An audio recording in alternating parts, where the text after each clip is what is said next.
Notre texte aujourd'hui se trouve dans le livre des Actes des Apôtres au chapitre 1, versets 9 à 14. Actes des Apôtres, chapitre 1, versets 9 à 14. Je lis. Après avoir dit cela, il fut élevé pendant qu'ils le regardaient, et une nuée le doroba à leurs yeux. Et comme ils avaient les regards fixés vers le ciel pendant qu'ils s'en allaient, voici deux hommes vêtus de blanc leur apparurent et dirent: Hommes galiléens, pourquoi vous arrêtez-vous à regarder au ciel? C'est Jésus qui a été enlevé au milieu de vous reviendra de la même manière que vous l'avez vu allant au ciel. Alors ils retournèrent à Jérusalem de la montagne appelée des Oliviers, qui est près de Jérusalem, à la distance d'un chemin de sabbat. Quand ils furent arrivés, ils montèrent dans la chambre haute où ils se tenaient d'ordinaire. C'étaient Pierre, Jean, Jacques, André, Philippe, Thomas, Barthélemy, Matthieu, Jacques, fils d'Alphée, Simon le Zélote et Jude, fils de Jacques.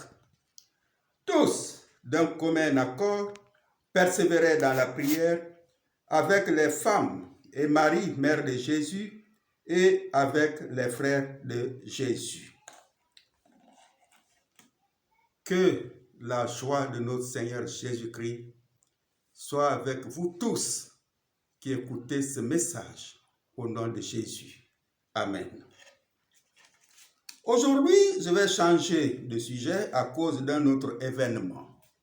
Il s'agit de la montée de Jésus au ciel, ce qu'on peut aussi dire l'ascension. C'est donc notre thème, la montée de Jésus au ciel. Le Seigneur Jésus, après sa résurrection, avait fait 40 jours sur la terre. Il s'est présenté à beaucoup de personnes pour montrer qu'il était réellement ressuscité et pour aussi donner ses dernières recommandations à ses disciples. Le 40e jour, il est monté au ciel. Cette année, la Pâque a été célébrée le 12 avril. Le jeudi dernier était le 40e jour qui nous rappelle la montée de Jésus au ciel. C'est pourquoi c'est jugé nécessaire de parler de cette montée. La première chose que nous allons voir, c'est les raisons de la montée de Jésus au ciel. Il y a plusieurs raisons, mais nous allons voir seulement 3. Premièrement, la montée de Jésus, c'était la fin de sa mission sur la terre corporellement. L'ascension de Jésus marqua la fin de sa mission sur la terre sur le plan corporel. Il a lui-même fait mention de cela dans Jean chapitre 17, le verset 4, que je voudrais lire. Il est écrit: « Je t'ai glorifié sur la terre. J'ai achevé l'œuvre que tu m'as donné à faire. » Amen. Jésus disait cela en s'adressant à son Père. Il souligne les deux aspects de son œuvre accomplie. Il dit: il avait glorifié le Père par sa vie sans péché, par ses miracles, par ses souffrances, par sa mort et par sa résurrection. En plus, il avait achevé l'œuvre du salut que le Père lui avait donné à faire. L'œuvre que Jésus allait poursuivre sur la terre était désormais remise à ses disciples. Nous pouvons voir cela dans Matthieu chapitre 28, le verset 19 à 20. Dans ces versets, Christ leur demande d'aller partout faire des disciples, les baptiser et les enseigner. Dans Luc chapitre 24, le verset 50 et 51, il est dit que le prince de vie allait après avoir achevé l'œuvre que le Père lui avait donnée à faire, bénit ses disciples. Puis il se sépara d'eux et est monté au ciel. Tous ces versets montrent que Jésus avait achevé sa mission et donc il devait retourner au ciel. La deuxième raison, c'était que pour qu'il reprenne sa place auprès de Dieu au ciel. Lisons Jean chapitre 17, le verset 5. Jean chapitre 17, le verset 5. Il est écrit, « Et maintenant, toi, Père, glorifie-moi auprès de toi-même, de la gloire que j'avais auprès de toi avant que le monde fût. » Amen. Avant la venue de Christ dans le monde, il demeurait au ciel auprès du Père. En retournant au ciel, Jésus sera couronné de gloire. Celui que les hommes ont couronné d'épines est maintenant couronné de gloire et d'honneur. Éphésiens chapitre 1, les versets 20 à 23, nous fait comprendre que Jésus est au-dessus de toute domination, de toute autorité, de toute puissance, de toute dignité, de tout nom. Il est celui qui remplit tout en tous. Je vous invite à lire avec moi Philippiens chapitre 2, les versets 9 à 11. Philippiens chapitre 2, les versets 9 à 11. Je lis. C'est pourquoi aussi Dieu l'a souverainement élevé et lui a donné le nom qui est au-dessus de tout nom, afin qu'au nom de Jésus, tout genou fléchisse dans les cieux, sur la terre et sous la terre, et que toute langue confesse que Jésus-Christ est Seigneur à la gloire de Dieu le Père. Amen. La troisième raison, c'est que pour que le Saint-Esprit puisse venir. Lisons pour cela Jean chapitre 14, le verset 16 et 17. L'évangile de Jean chapitre 14, versets 16 et 17. Je lis.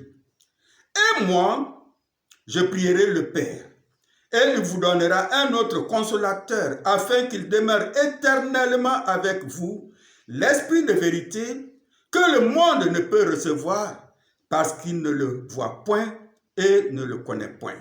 Mais vous, vous le connaissez, car il demeure avec vous. Amen. Et tout juste avant de monter, Jésus leur avait dit dans Actes chapitre 1, le verset 8, qu'ils allaient recevoir le Saint-Esprit et qu'ils seraient des témoins à Jérusalem, dans toute la Judée, dans la Samarie et jusqu'aux extrémités de la terre. Après ces raisons, la deuxième chose que nous allons voir, c'est que les témoins de la montée de Jésus au ciel. Les témoins de la montée de Jésus au ciel. Il y avait les disciples. Les évangiles donnent un compte rendu très succinct de l'ascension de Jésus. Jésus était avec ses disciples sur le mont des Oliviers. Et soudainement, il fut élevé au ciel pendant qu'il le regardait. Les disciples étaient les témoins oculaires de l'ascension de leur maître. Il fallait des témoins qui devaient raconter aux autres ce grand événement. On peut aussi citer les deux anges qui apparurent aux disciples. Cette apparition témoigne effectivement que Jésus n'a pas disparu dans la nature seulement comme ça, mais qu'il est réellement monté au ciel. Cela est très important. À la naissance de Jésus, des anges sont descendus du ciel. À la résurrection, il y a eu aussi des anges. Et voilà qu'à sa montée, deux anges sont encore descendus pour témoigner. Tout cela montre non seulement l'authenticité de ces faits, mais aussi que Jésus est réellement envoyé par Dieu et qu'il est lui-même Dieu. La présence des anges a été une consolation pour les disciples, car ils étaient certainement désemparés après avoir perdu leur maître. C'est pourquoi ils leur dirent de ne pas craindre, puisque Jésus allait revenir comme il est monté. La troisième chose à voir, c'est la phase de transition après la montée de Jésus.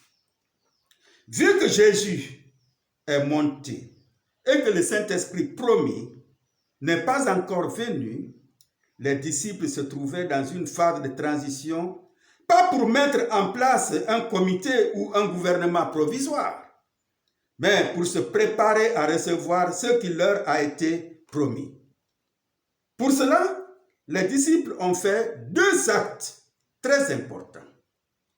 Le premier acte, c'est l'obéissance à l'ordre de Jésus. Au verset 4, tout juste avant de monter, Jésus leur recommanda de ne pas s'éloigner de Jérusalem, mais d'attendre ce qu'il leur a promis. Cette promesse était sur le point de s'accomplir. Cependant, les disciples ne savaient pas à quel moment cela se produirait. Il ne leur restait qu'à obéir et faire confiance aux paroles de leur Seigneur. C'est ce qu'ils ont fait. Ils se sont retournés à Jérusalem, qui était à environ 1 kilomètre du lieu où ils se trouvaient. La deuxième obéissance des disciples, c'est à celle des anges. Au verset 11, les gens leur dirent, « Pourquoi vous arrêtez-vous » Une manière de leur dire, « Mais ne restez pas là. Allez faire ce qu'il vous a dit. Ce n'est plus nécessaire. » À leur arrivée à Jérusalem, les disciples ont fait le deuxième acte. C'était la prière. En attendant l'arrivée du Saint-Esprit, les disciples se sont adonnés à la prière. Ils se sont fait joindre par d'autres personnes, y compris les frères et la mère de Jésus, pour prier ensemble. Le verset 15 nous dit qu'ils étaient environ 120 chrétiens. Chers frères et sœurs, nous venons de voir que la montée de Jésus au ciel était nécessaire parce qu'il avait achevé sa mission sur cette terre. En plus, il devait retourner pour reprendre sa place auprès de son Père. Enfin, le Seigneur devait partir pour que le Saint-Esprit descende. Cette montée s'est faite devant ses disciples, confirmée par 2 anges qui sont venus leur dire que ce Jésus que vous avez vu monter au ciel reviendra de la même manière que vous l'avez vu monter au ciel. Les disciples, se trouvant dans une phase de transition, ont obéi à leur maître Jésus et aux 2 anges. Ils ont terminé par la prière.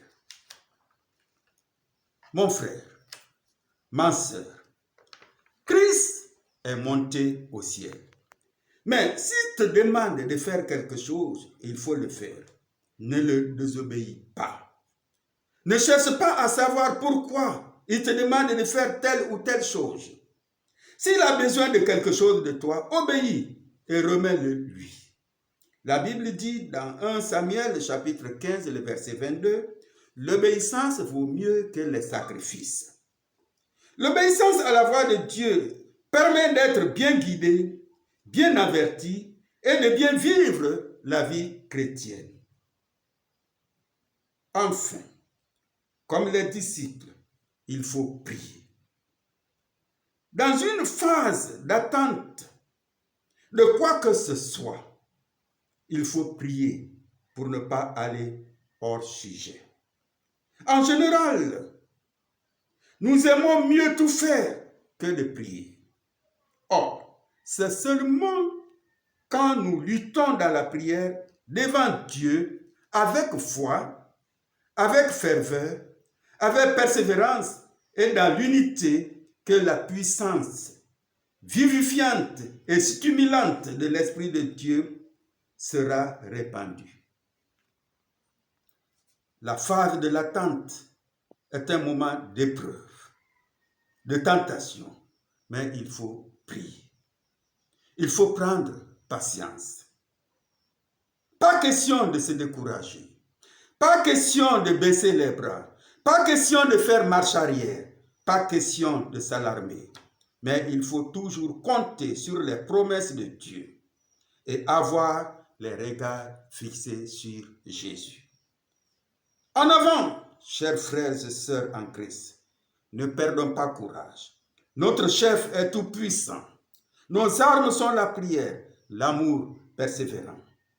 La montée de Jésus nous prouve qu'à son retour, ceux qui vont rester fidèles à lui monteront aussi au ciel. Restons fidèles jusqu'à la mort et nous obtiendrons la couronne. Amen. Je voudrais terminer par ces quelques mots de bénédiction de la part du Seigneur. Que le Dieu de paix vous sanctifie lui-même tout entier et que tout votre être, l'esprit, l'âme et le corps, soient conservés irrépréhensibles lors de l'avènement de notre Seigneur Jésus-Christ. Celui qui vous a appelé est fidèle et c'est lui qui le fera. Que la grâce de notre Seigneur Jésus-Christ soit avec vous. Amen.